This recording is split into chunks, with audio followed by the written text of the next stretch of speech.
Hola, me llamo Melissa Flores y el día de hoy les voy a presentar el tema de nutrición enteral.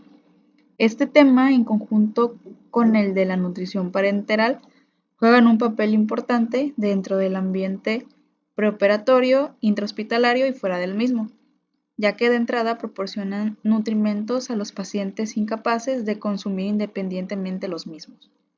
Empezando por ¿qué es la nutrición enteral?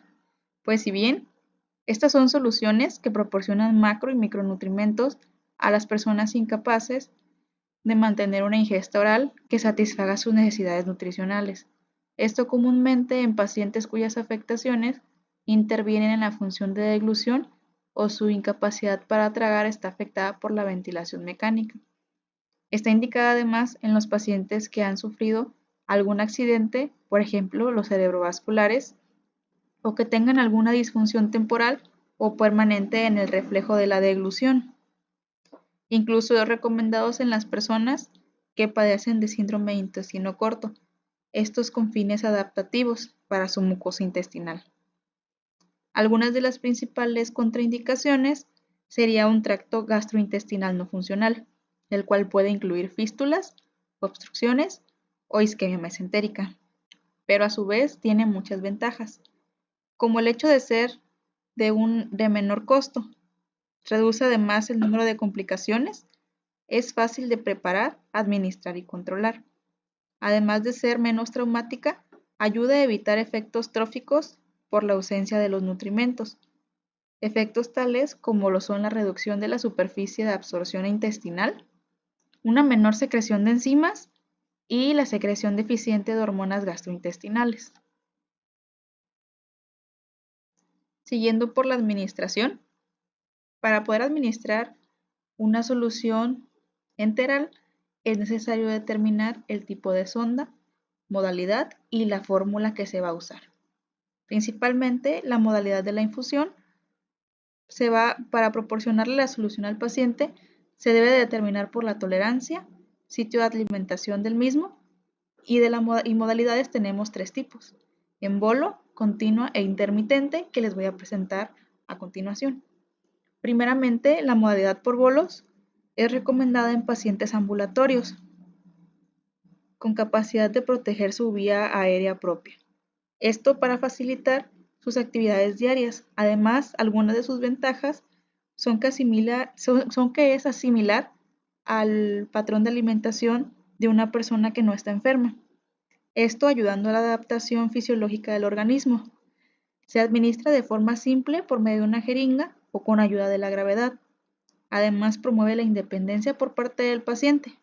Por otro lado, también tiene sus desventajas, como el hecho de ser infusiones rápidas que pueden causar vómito, diarrea y distensión abdominal, además de náuseas. Continuando con la modalidad continua, esta modalidad se usa en pacientes que no están en un estado crítico, pero tienen ventilación mecánica. Es bien tolerada con las sondas entéricas y además previene anormalidades metabólicas, entre otras cosas. El hecho de ser una infusión que está siempre en contacto con la mucosa intestinal puede provocar la colonización de las bacterias y además, al tener que ser administrada por medio de una bomba de infusión, limite al paciente a desarrollar independencia y a realizar sus actividades diarias. Siguiendo con la modalidad intermitente, este tipo de modalidad se administra durante ciertos periodos de tiempo, promoviendo la alimentación para aquellos pacientes que están en transición a una dieta a sólidos. Esta se administra de forma nocturna para promover el hambre y el paciente tenga una mejor adaptación. Está controlada por la gravedad y va muchas veces directa al estómago. Su uso reduce el riesgo de broncoaspiración, promueve el reposo del paciente, la motilidad del intestino gastrointestinal y restablece además el pH intestinal de igual forma. Pero por ser una infusión rápida puede causar reflujo, distensión abdominal y diarrea. Dentro de los tubos de acceso, este se va a determinar dependiendo el sitio y el tiempo por el que el paciente está recibiendo nutrición enteral. Puede ser un tiempo corto, que es menor de 4 a 6 semanas. Pueden utilizarse sondas orales que van hacia el estómago en pacientes sedados o que tengan ventilación mecánica. Sondas nasogástricas en pacientes con reflejos laringeos protectores intactos. Sondas pospilóricas, estas son más complicadas porque la flexibilidad y el diámetro del tubo es pequeño y esto retrasa un poco el inicio de la alimentación, ya que se debe hacer una confirmación por parte del radiólogo para saber que la sonda está colocada en el lugar correcto. Siguiendo con con las sondas de periodo largo, son las sondas gastrómicas endoscópicas percutáneas. Estas son usadas en pacientes con reflejos de deglución ausente. Se colocan por medio de endoscopía y las sondas para yeyunostomías quirúrgicas. Estas también son colocadas por cirugía laparoscópica y también deben de tener una confirmación radiológica.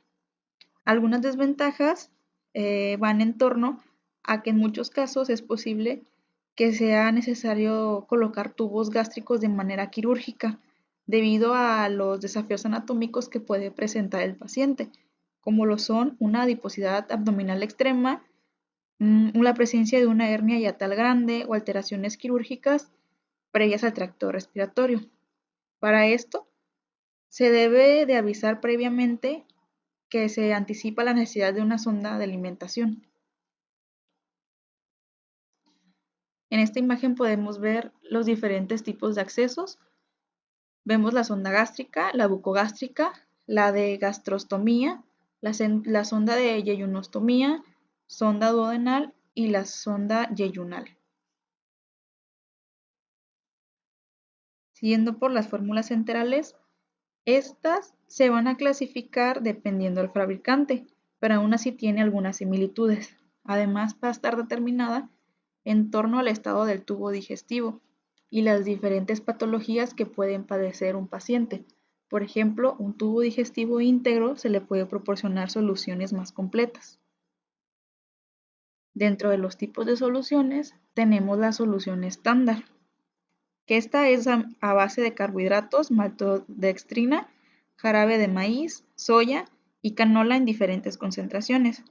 Usualmente las que tienen mayor concentración se les proporciona a los pacientes que requieren restricción de líquidos, por ejemplo, los pacientes que padecen de enfermedad renal crónica. Pueden o no tener fibra, pero las que sí tienen fibra no se les deben de administrar a los pacientes que son hemodinámicamente inestables porque les puede causar isquemia intestinal. Las fórmulas a base de péptidos se usan más en pacientes que padecen de mala absorción o con intolerancia gastrointestinal a la fórmula estándar. Esta, a diferencia de la fórmula estándar, es que tiene péptidos hidrolizados y es más fácil de digerir y con un alto contenido de proteínas. También hay fórmulas específicas para cada enfermedad. Por ejemplo, las fórmulas para la hiperglucemia, que son más bajas en carbohidratos y con más grasas y fibras. Mejora el control del azúcar en la sangre, pero están contraindicadas en pacientes con vaciamiento gástrico y malabsorción. Las fórmulas para la enfermedad hepática son bajas en proteínas y con aminoácidos modificados. No son muy recomendadas ya que por su bajo contenido calórico a base de proteínas pueden causar desnutrición y se prolonga el estadio en la unidad de cuidados intensivos. También hay fórmulas para enfermedad renal crónica. Estas fórmulas, como ya les había comentado, son más densas y moderadas en proteínas, pero bajas en potasio, fósforo y magnesio. No están indicadas a menos que los niveles de electrolitos estén elevados y no haya sido posible su disminución por medio de fármacos. También tenemos las fórmulas de modulación inmunitaria.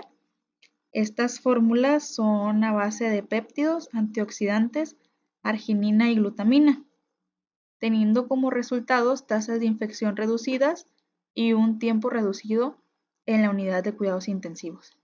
Además de las fórmulas enterales enriquecidas con proteínas que se usan de manera continua en pacientes quemados para sustituir las demandas constantes de proteínas por el hipermetabolismo que las quemaduras pueden causar, que a continuación les hablaré de ello.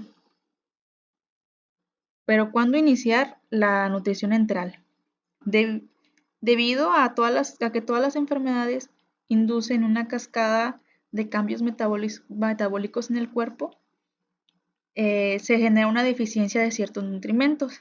Entonces, es importante iniciar casi de inmediato la provisión de nutrientes exógenos para ayudar a la mitigación del catabolismo y de esta forma prevenir la atrofia de las vellosidades intestinales y la apoptosis de los enterocitos, además del deterioro de las funciones inmunitarias intestinales y de esta forma revertir la cascada fisiopatológica de pues, las enfermedades previas. Por ello se recomienda que el inicio temprano de la nutrición enteral sea aproximadamente de 24 a 48 horas posteriores al ingreso de la unidad de cuidados intensivos.